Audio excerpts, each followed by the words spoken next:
Это новости спорта на Якутия-24, в студии Полина Долинская.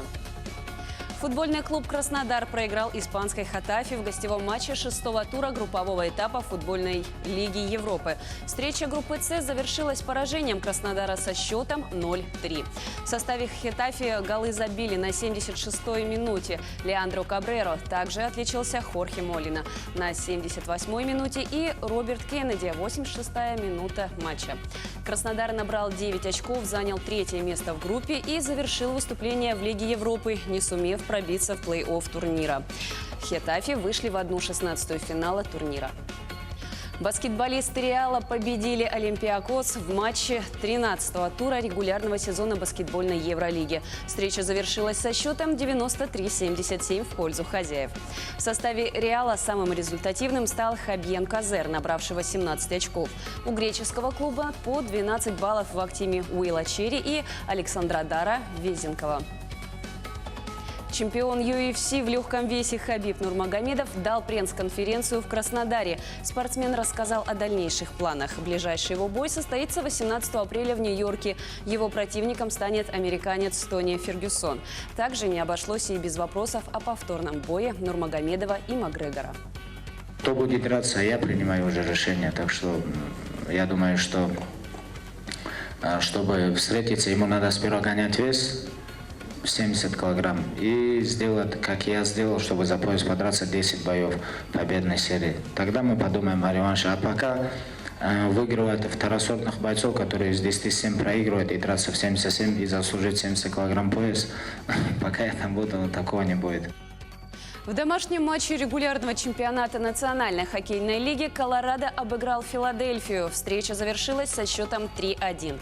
В составе Колорадо шайбы забросили Мэтт Калверт на 6-й минуте и Мико Рантанен, 37-я и 43-я минута матча. Российский форвард Колорадо Валерий Нечушкин отметился результативной передачей в эпизоде с голом Калверта. У Филадельфии отличился Клод Жиро. Колорадо занимает первое место в турнирной таблице Западной конференции, набрав 43 очка в 31 матче.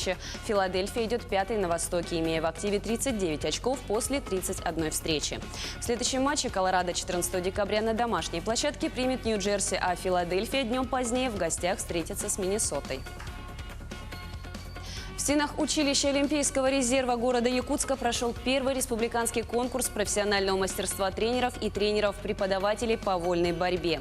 Впервые конкурс проходил по определенному виду спорта. После первого опыта конкурс станет традиционным.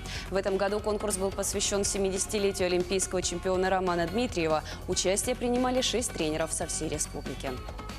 Тренер – это вообще самый такой главный человек, именно, я считаю, это именно в воспитании нашего подрастающего поколения. Самое главное – это воспитать достойного гражданина своей страны. А в преддверии Кубка Республики среди юношей и девушек 2004-2006 года рождения юные дзюдоисты проводят ежедневные тренировки на учебно-тренировочных сборах в стенах училища Олимпийского резерва.